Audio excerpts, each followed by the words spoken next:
Hi, welcome to Daily Hustle GH, where our motto is just hustle, no more excuses. In this video, I want to share with you how to start your own business. We want to explore strategies you can employ to start your own business. So basically, in order to start business, two things are involved. Number one, you have a product or service that you want to bring into the market. So you must have a product idea or service idea which you can develop and bring into the market. The challenge with that method is the availability of market.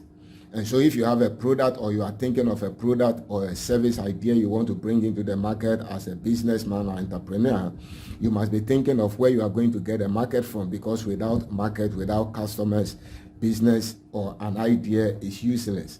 So for you to now come to check whether there is a market for that idea or not, and then how big the market is, how sustainable the market is, how long that market will be there available for your product or service, is quite going to be laborious, time consuming, and sometimes costly, because even if you are bringing product and then there is a market, you have to do a lot of advertisement for people to adopt the product or service which is new, and then you have to deal with competition and things like that.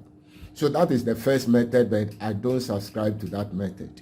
The second method is what I call the fish pond strategy or method, where there is an existing market. So let's say you have a fish pond and then it is stocked with fish that are hungry. So I call it the feeding frenzy method, where you have ready market. Is like fish in the fish pond that are hungry and looking for food.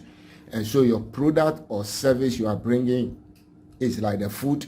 There is a hungry pond full of hungry fish ready to consume it. So if you get that opportunity, it is easier to start a business with that method or that strategy, where there is an existing market yearning for products and services. So that's the method I subscribe to, and that is the method I am recommending in this video. And then I want to show you some few strategies you can adopt in starting a business using this method. Okay, so let me give you a story of two young men who read a documentary that there was a city somewhere that nobody has bought shoe in that city in a long while, and no shoe shops there, nobody is selling shoes. And then they didn't do their due diligence, they didn't do any investigation. All of a sudden they said, this is business, this is opportunity. And so they went to shoe manufacturing companies and then borrowed money, and then went and ordered shoes, different kinds of shoe, different sizes of shoe. And then they took off to go to that city to go and start business, only to get there and realize that nobody in that city had feet. So they have legs, but they are stumped. So they didn't have feet, so nobody wore shoes. That is why nobody bought shoe for a long while, and nobody is selling shoe. Now you can imagine the cost. You can imagine the loss. So they didn't have market. They didn't do market survey to find out why is it that nobody is selling shoe there. So that is why I don't subscribe to the first method. But where you know that there is an environment, and then the people have this particular need and problems, and so you only create a product or service to meet that need in that society. Sometimes you may not even have the ability to create a product or service, and you don't need to, because you don't need to reinvent the wheel. You can always source products or services from other places, and then you can come and provide those services or products to meet the need that exists in the society. Let me give you another case example. I remember I was in Accra some time back when I was in school, and then I was in town sometime, and then around the Tudu area, if you are familiar with Accra, Tudu area, that's another busy, bustling area of Accra. And so you know that the people who sell, they sell within the market inside. And then there are people who are commuting in their cars along the road, and they can't get down. Some of them are in these trotros, commercial vehicles, and some of them are commuters. They are in their private cars.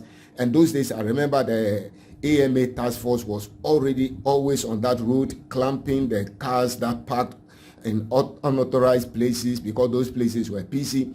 And so by the time you get down to go and buy an item and you come back, they have clamped your car or even tow it away, and you have to go and pay a fine. For a product of 10 cedis, 20 cedis, you pay a fine of 50 or 100 Ghana cedis. It doesn't worth it. So I observed something. I saw that there are these young guys who go into the market, buy the items, 3, 4, 5 of them, hold them, and then they run to the road and they are following these drivers and following these trotros, and then they are selling the things. They will finish selling, and I stood there and I was watching. I was there. It was interesting, and I saw that they will go there, buy the thing cheap, add their profit, and come and sell. So, for instance, a young man has a 50 Ghana cedis, go into the market, buy item that costs 10 cedis and buys 5 of them, and then comes to the roadside and hawks them for 15 cedis for each of them. Convenience is created for these commuters who don't need to get down, inconvenience themselves and go into the market and go look for that product themselves. So that has created business for these young people, and they were briskly doing their business, run inside, buy, come and sell, move back, and they are building their capital base. Very soon, they will now have enough capital to go and set up themselves. But that is why the game is called daily hustle. You must find something to do. So take advantage of a need in your environment and use it to create a business opportunity. And so I want to show you one strategy I call the complementary demand strategy for starting a business. The complementary demand. If you did a little bit of economics, we call there are different types of demand. We have complementary demand, where when you go for one product, that product will call for the use of another product, and so that helps you to create a business in that area. So let me give you 3 examples quickly. So you have Auntie Muni who sells porridge, the local Hausa cocoa, and then she sells her porridge with a beans cake, what we popularly call kose.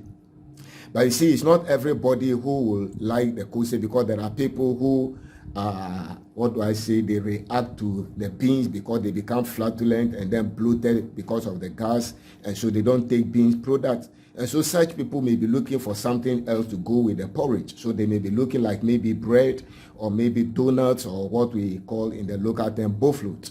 And so once you locate that need like that, all you have to do is, you are not going to compete with Auntie Moni. You are not going to sell porridge. All you are going to do is you are going to create a complementary business. So the person needs bread.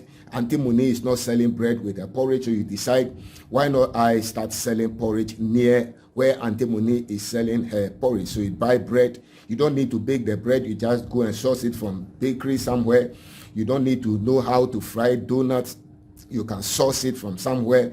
All you need is a sieve, a table, and a chair. And then you put your bread in, you put your donuts in, and then the people who will prefer the porridge with bread and donuts, they will just buy the porridge and come to your place and buy. You have created a business. I call it complementary demand strategy. So the porridge goes with something, and then the porridge seller doesn't sell that something. You bring it, and then you complement, and then it helps both of you.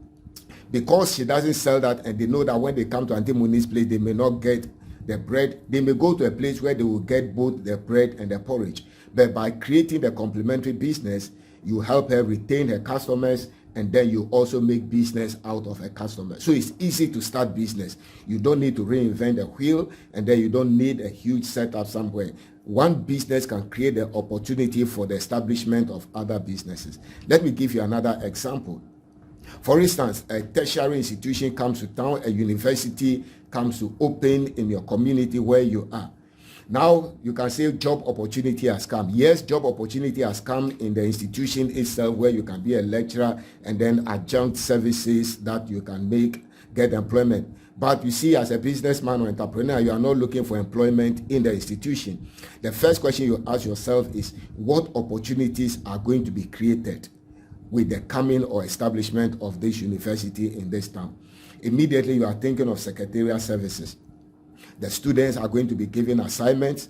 They are going to be required to type the assignments. Some of them don't have laptops, and so they cannot get place to type. Some of them have laptops, they cannot type. So you need a place where those days we used to call them communication centers, where you do typing, and then you can do editing and formatting of their works, and then most importantly, printing of assignments, photocopying and things like that, binding and things. A business opportunity has been created. I call it complementary business strategy. So an existing business is established, and immediately it creates business opportunity for other dimensions. Another thing is students will go on break and they will need something to eat. They will need snacks, drinks, pastries and stuff like that.